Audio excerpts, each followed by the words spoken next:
Rokok mempunyai sifat atau karakteristik yang peredarannya membutuhkan pengawasan dan konsumsinya memerlukan pengendalian. Permintaan rokok yang tinggi dan tidak sebanding dengan kemampuan ekonomi masyarakat menyebabkan maraknya peredaran rokok ilegal. Fenomena ini menuntut Bea Cukai untuk terus meningkatkan pengawasan peredaran rokok ilegal melalui operasi bertajuk Gempur Rokok Ilegal.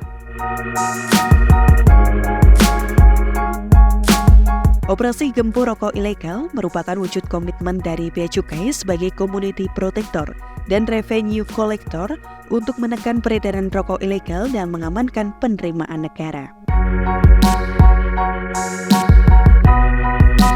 Ada dua macam pendekatan dalam penanganan rokok ilegal di lapangan.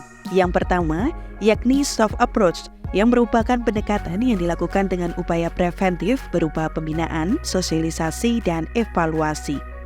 Sementara hard approach merupakan metode pendekatan yang dilakukan dengan upaya represif berupa penindakan berdasarkan hukum dan peraturan yang berlaku.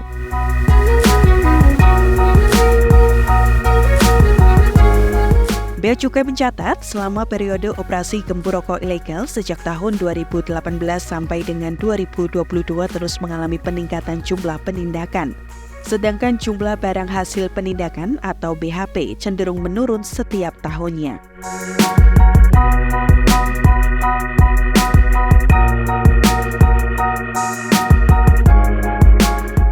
Peningkatan jumlah penindakan diharapkan mampu memberikan efek jera sehingga meningkatkan kepatuhan pengguna jasa dan menurunkan tingkat peredaran rokok ilegal.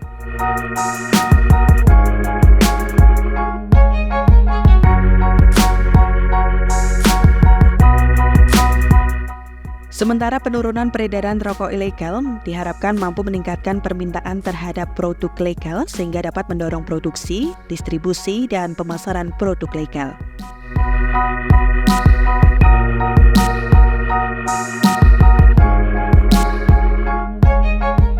Perlu diketahui terlebih dahulu bahwa rokok ilegal adalah rokok yang beredar di wilayah Indonesia, baik yang berasal dari produk dalam negeri maupun impor yang tidak mengikuti peraturan yang berlaku di wilayah hukum Indonesia.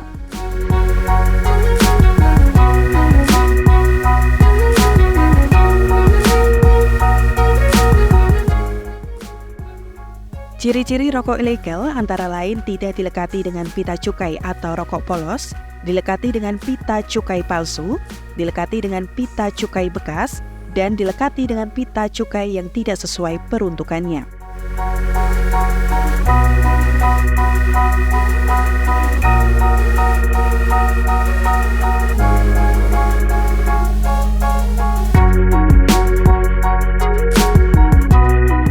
Senada dengan berbagai upaya yang telah dilakukan Bea Cukai bersama berbagai instansi terkait untuk memberantas peredaran rokok ilegal, Bea Cukai Semarang bersama Dinas Koperasi UKM Kabupaten Grobogan menggelar sosialisasi ketentuan di bidang cukai yang diselenggarakan di Desa Pengkol, Kecamatan Penawangan, Kabupaten Grobogan, Jawa Tengah.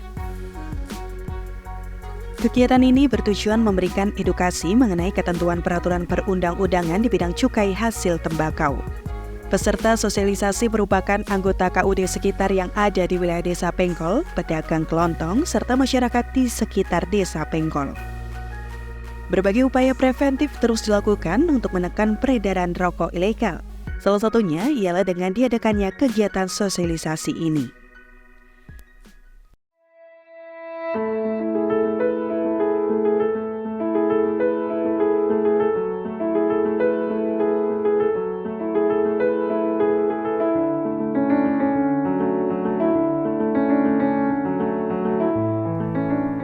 Turut hadir dalam kegiatan ini perwakilan dari kantor Bea Cukai Semarang Iqbal Mutakin dan Nova Enggar Pacarianto, Kepala Dinas Koperasi dan UKM Kabupaten Grobogan Kasan Anwar, serta staf kepala desa serta didampingi perangkat desa setempat.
A'udzu billahi minasyaitonir rajim.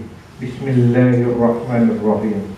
Alhamdulillahirabbil alamin.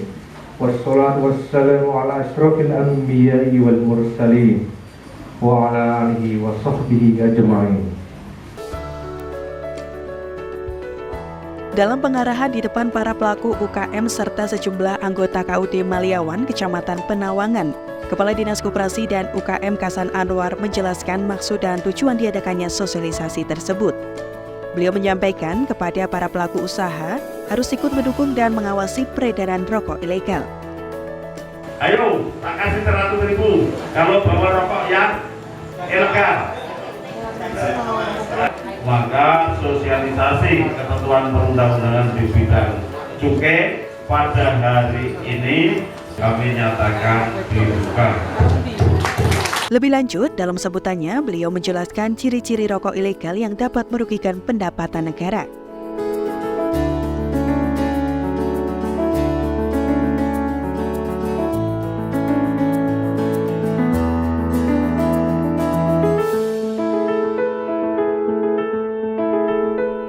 Seperti diketahui, anggaran dana bagi hasil cukai hasil tembakau kali itu merupakan sosialisasi yang ke-12 kali dari 19 kecamatan yang ada.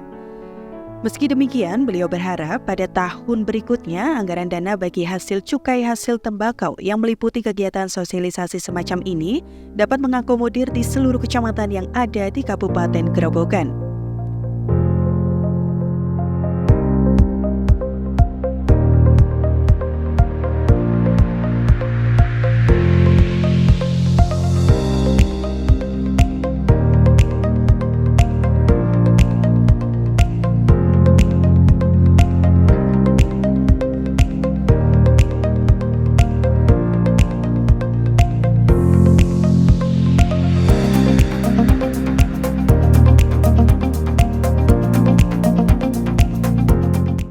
Assalamualaikum warahmatullahi wabarakatuh. Salam sejahtera untuk kita semua dan selamat siang. Saya Dr. Andes Kasan Anwar MM, Kepala Dinas Koperasi UKM Kabupaten Grobogan. Pada siang hari ini kebetulan melaksanakan sosialisasi peraturan perundang-undangan di bidang cukai bagi rekan-rekan pelaku UMKM maupun anggota KUD Maliawan yang kebetulan berada di Balai Desa Pengkol.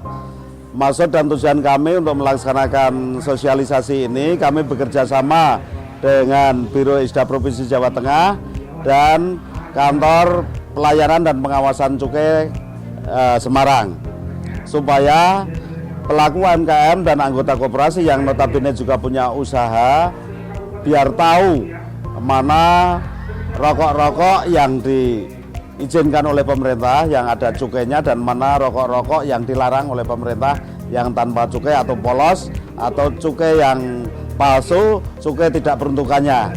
Nah, nanti narasumber akan memberikan penjelasan itu dengan contoh-contoh yang ada. Karena kita khawatir juga dan kita harus melindungi pelaku UMKM kita, pengusaha-pengusaha kita, jangan sampai terkena masalah tentang pelanggaran cukai ini. Baik untuk memproduksinya, mengedarkannya atau menjualkannya harus sesuai dengan ketentuan yang ada dan harus resmi supaya tidak terbentur dengan permasalahan hukum. Itu barangkali yang bisa kami sampaikan. Jadi ini hari terakhir di antara 12 kecamatan, hari ini kecamatan yang terakhir. Kami berharap ke depan dari 19 kecamatan yang ada itu bisa kita laksanakan sosialisasi semuanya. Demikian, terima kasih. Wassalamualaikum warahmatullahi wabarakatuh. Pada sesi tanya jawab, Manajer KUD Maliawan Suyatno mempertanyakan peran pemerintah dalam upaya kesejahteraan petani tembakau di wilayah kerjanya. Beliau menyampaikan bagaimana menyikapi harga yang cenderung merugikan masyarakat petani tembakau karena ulah tengkulak. Menurut beliau, para petani tembakau harus memperhatikan seperti misalnya di daerah-daerah penghasil tembakau di wilayah desa Sedadi, Bologarang, Lajer, dan sekitarnya. Terima kasih, perkenalkan nama saya Yatno, Manajer KUD Maliawan, Desa Pengkol, Kecamatan Penawangan. menanggapi acara ini, yaitu sosialisasi di bidang cukai.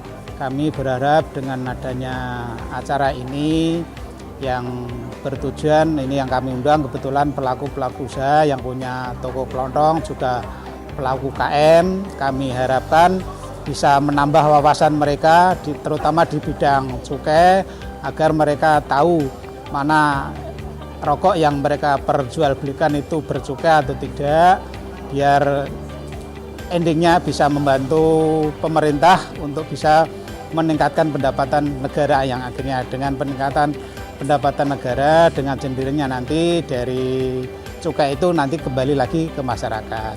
Di samping itu, kalau rokok ilegal yang tanpa cukai itu dijual murah, dengan dijual murah ini kemungkinan bisa berdampak pada anak-anak kecil usia sekolah bisa terjangkau, maka ini sangat disayangkan sekali. Maka dari itu kalau rokok yang ada cukainya kan ya memang indikasinya mahal, tapi kan bisa meminimalisir perokok pemula itu untuk bisa tidak merokok. Itu ya, kami berharap juga kalau memang ada kegiatan-kegiatan yang bersifat bisa membantu pergerakan koperasi, kami siap dari KUD untuk bisa diikut sertakan dalam program tersebut. Itu mungkin yang sedikit yang bisa kami sampaikan, dengan harapan sekali lagi acara ini bisa bermanfaat bagi semua peserta untuk menambah wawasan mereka, terutama di bidang cukai. Itu terima kasih dari saya. Wassalamualaikum warahmatullahi wabarakatuh. Dan narasumber berikutnya yakni dari Bea Cukai Semarang. Bea Cukai Semarang diberikan kesempatan untuk menjadi narasumber terkait ketentuan cukai. Iqbal Mutakin selaku narasumber memberikan edukasi mengenai dasar peraturan barang kena cukai, ciri rokok ilegal, persyaratan penerbitan NPPBKC atau nomor pokok pengusaha barang kena cukai, dan cara pengecekan keaslian pita cukai. Jadi ada karakteristik barangnya yang sudah ditetapkan oleh undang-undang. Apa saja karakteristiknya? Ada 4 karakteristik. Pertama, konsumsinya perlu dikendalikan. Jadi konsumsi barang itu di masyarakat perlu dikendalikan oleh pemerintah. Karakteristik yang kedua, peredarannya perlu diawasi. Jadi kita kendalikan konsumsinya, peredarannya di masyarakat juga kita awasi. Karakteristik yang ketiga, pemakaian atas barang tersebut dapat menimbulkan dampak negatif bagi masyarakat. Karakteristik yang ketiga, pemakaian atas barang tersebut dapat menimbulkan dampak negatif bagi masyarakat. Apa dampak negatifnya? Bisa bagi kesehatan masyarakat, bisa juga bagi lingkungan atau bagi ketertiban umum. Apa contohnya nih? Merokok. Merokok bisa mengganggu kesehatan. Kemudian ada barang kena cukai juga yang tadi disebutkan, minuman keras, minuman mengandung etil alkohol juga bisa mengganggu kesehatan. Kemudian juga ada bisa mengganggu atau memiliki dampak negatif bagi lingkungan. Rokok dengan pita cukai palsu. Dia ada pita cukainya Bapak Ibu, tertempel pita cukai di kemasannya, tapi pita cukainya palsu. Rokok dengan pita cukai bekas. Nah, ini pita cukainya asli, di kemasannya juga ada pita cukainya asli, tapi dia bekas Bapak Ibu. Pita cukainya tidak sesuai dengan peruntukannya. Ada 8 batang yang tidak bayar cukai. Itu rokoknya pita cukainya ada, pita cukainya asli, tapi tidak sesuai peruntukannya. Untuk mengetahui pita cukai yang asli, jika dikena sinar UV, gambar fauna endemik, lambang negara Garuda, Pancasila, dan sebagian gambar lainnya akan berpendar. Kalau dengan kasat mata saja, terlihat cetakan pita cukai itu tidak jelas. Tidak sejelas rokok dengan pita cukai yang asli. Itu secara kasat mata. Kemudian bisa juga kita identifikasi dengan menggunakan sinar UV. Selain itu, Iqbal juga menjelaskan mengenai dukungan pemerintah terhadap para pelaku UMKM. Perjalanan bisnis UMKM diuji dari kemampuan menerjemahkan ide, keuletan menjalankan bisnis, usaha yang tidak kenal menyerah, hingga kemudian beranjak menjadi sebuah proses produksi dan pemasaran.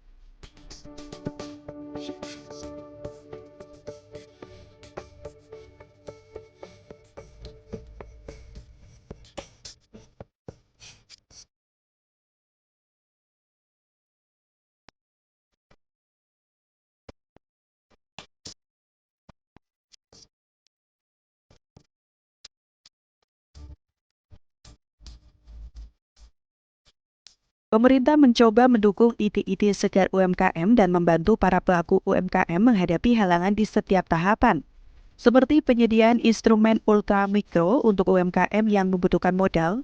Selain itu, pemerintah juga melalui kolaborasi antar instansi juga turun tangan dalam membantu dan membimbing para pelaku UMKM.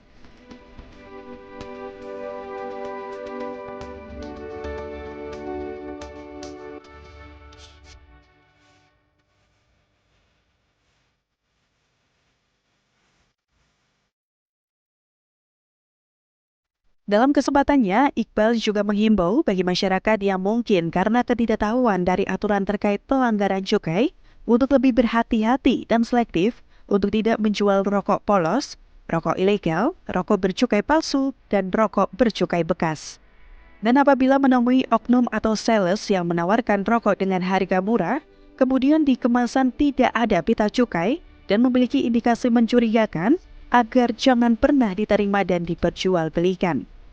Diharapkan masyarakat dapat berperan aktif dan tidak ragu untuk melaporkan ke aparat penegak hukum apabila melihat atau mengetahui adanya indikasi pelanggaran di bidang cukai.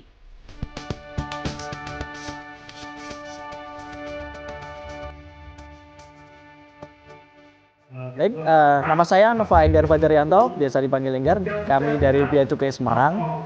Di sini sedang ada kegiatan sosialisasi ketentuan cukai, di mana isi dari sosialisasi ketentuan cukai adalah menerangkan kepada masyarakat apa itu cukai, definisi cukai, lalu tentang sifat dan karakteristik barang kena cukai, jenis-jenis barang kena cukai yang ada 3, yaitu adalah MMA, hasil tembakau, ataupun EA juga. Paling penting adalah bagaimana kita menjelaskan ke masyarakat ciri-ciri rokok ilegal, karena marak terjadinya peredaran rokok ilegal. Harapan ke depan, kami dari Bea Cukai Semarang menghimbau kepada masyarakat Grobogan agar senantiasa menghindari adanya rokok ilegal, karena rokok ilegal ini sangat berbahaya bagi masyarakat. Yang pertama itu, yang kedua, masyarakat sudah mengerti dan memahami bahayanya rokok ilegal, diharapkan dapat menghindarinya atau justru malah memberikan kontribusi kepada kami dengan cara memberikan informasi adanya indikasi pelanggaran yang terjadi di masyarakat Grobogan. Misalkan informasi pada Bea Cukai Semarang ataupun Satpol PP ataupun perangkat-perangkat daerah yang ada di masyarakat Grobogan, seperti itu. Dan tujuannya meminimalisir peredaran rokok ilegal agar penerimaan cukai meningkat dan tentunya akan kembali lagi kepada dana bagi hasil cukai, hasil tembakau yang semakin meningkat, dan itu untuk masyarakat Grobogan seperti itu. Dengan adanya rokok ilegal itu sangat berbahaya bagi masyarakat, dan kalau misalkan masyarakat melakukan pelanggaran atau menjual, menawarkan, ikut membantu mengedarkan rokok ilegal, tentu akan terkena sanksi yang sangat berat. Sanksi itu ada sanksi administrasi, sanksi denda, ataupun sanksi pidana, dan tentu akan mengancam bagi para pelaku yang dengan sengaja ataupun tidak sengaja membantu pengedaran rokok ilegal. Jadi harapannya masyarakat jangan macam-macam dengan peredaran rokok ilegal ini, karena pasti akan ada sanksi yang berlaku seperti itu. Seperti diketahui, peraturan mengenai rokok ilegal sudah jelas tertera dalam Undang-Undang Cukai Nomor 11 Tahun 1995 Junto 39 Tahun 2007, Pasal 50 dan 54, bahwa setiap orang yang menjual, menawarkan, mengedarkan pita cukai atau cukai palsu, akan ada sanksi pidana yang akan dikenakan terhadap penjual dan pengedar, yakni sanksi pidana minimal 1 tahun pidana dan maksimal 5 tahun, dan juga denda 2-10 kali nilai cukai yang seharusnya dibayarkan. Dan untuk warga yang ingin melaporkan peredaran rokok ilegal juga bisa menghubungi kantor Bea Cukai Semarang, yaitu melalui telepon ke 024 764 30205 atau melalui akun Instagram Bea Cukai Semarang di @beacukai_semarang. Dan selanjutnya adalah pemaparan dari EN Eryana selaku pengampu DPHCHT Provinsi Jawa Tengah.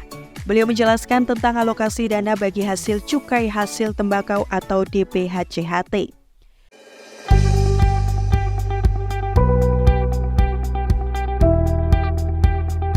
Assalamualaikum warahmatullahi wabarakatuh.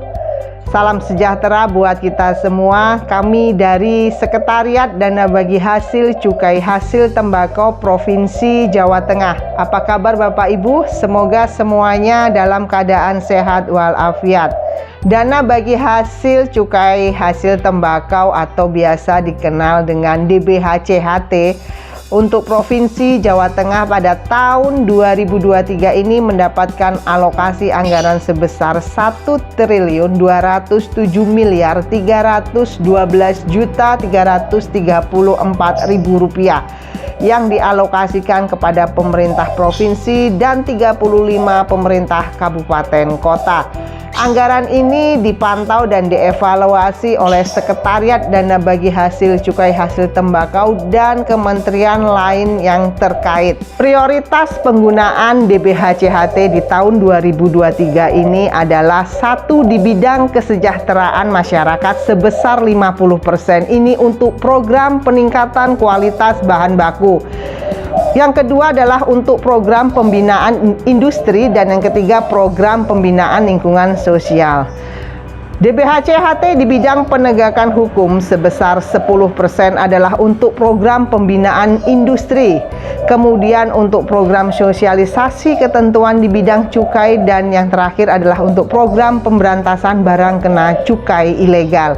Program pemberantasan barang kena cukai ilegal ini adalah untuk pengumpulan informasi peredaran barang kena cukai ilegal. Selain itu juga untuk operasi bersama pemberantasan barang kena cukai ilegal yang bekerja sama antara Direktorat Jenderal Bea Cukai dan pemerintah daerah, dalam hal ini adalah pemerintah provinsi dan pemerintah kabupaten kota. Untuk sosialisasi ketentuan di bidang cukai, ini adalah kita melakukan tindakan preventif dalam upaya menurunkan peredaran rokok ilegal. Sosialisasi dilakukan melalui sosialisasi langsung, baik secara konvensional melalui pentas seni, kegiatan keagamaan, olahraga, dan lain-lain. Kemudian bisa sosialisasi melalui talk show atau melalui podcast. Kemudian sosialisasi juga bisa dilakukan melalui media cetak dan elektronik atau media sosial lainnya. Dan sosialisasi itu apapun bisa kita lakukan sepanjang informasi-informasi mengenai ketentuan di bidang cukai ini bisa tersampaikan kepada masyarakat.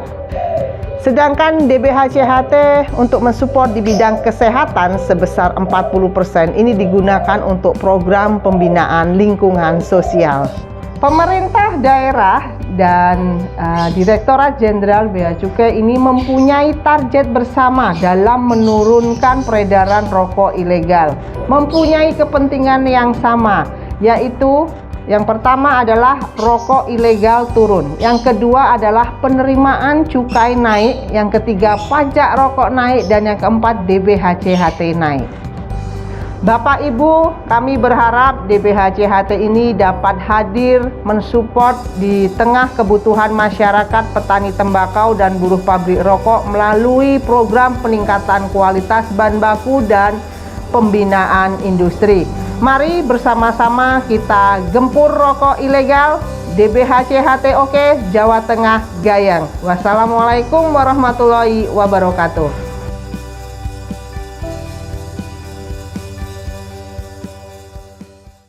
Berdasarkan Peraturan Menteri Keuangan Nomor 139/PMK07/2019, dana bagi hasil yang dialokasikan dalam APBN kepada daerah berdasarkan angka persentase tertentu dari pendapatan negara untuk mendanai kebutuhan daerah dalam rangka pelaksanaan desentralisasi. Selain besaran DBHCHT, perlu diatur pula tata cara pemanfaatan DBHCHT tersebut. Terbaru, ketentuan mengenai penggunaan, pemantauan, dan evaluasi DBHCHT diatur dalam Peraturan Menteri Keuangan Nomor 215/PMK07/2021 dengan pokok pengaturan sebagai berikut. 1. 40% untuk kesehatan. 2. 50% untuk kesejahteraan masyarakat yang meliputi 30% peningkatan kualitas bahan baku, peningkatan keterampilan kerja, dan pembinaan industri. 20% pemberian bantuan. 3. 10% untuk penegakan hukum. Sehingga dapat disimpulkan, dana bagi hasil cukai hasil tembakau atau disingkat DBHCHT merupakan bagian dari transfer ke daerah yang dibagikan kepada provinsi penghasil cukai dan provinsi penghasil tembakau untuk mewujudkan prinsip keadilan dan keseimbangan dalam pengelolaan APBN.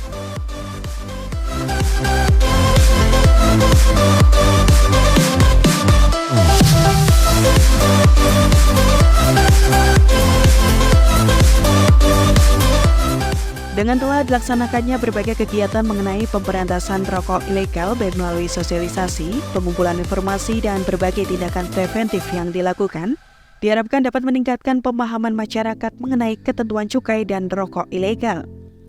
Sehingga tidak hanya bea cukai yang gencar mengatasi peredaran rokok ilegal, akan tetapi seluruh elemen masyarakat juga ikut serta mendukung gerakan gempur rokok ilegal dengan tidak menjual, mengedarkan, dan menggunakan rokok tidak bercukai atau ilegal yang berada di pasaran. Sekian ulasan kami tentang sosialisasi ketentuan perundang-undangan di bidang cukai oleh Dinas Koperasi dan UKM Kabupaten Grobogan bersama Bea Cukai Semarang di Desa Pengkol, Kecamatan Penawangan, Kabupaten Grobogan, Jawa Tengah.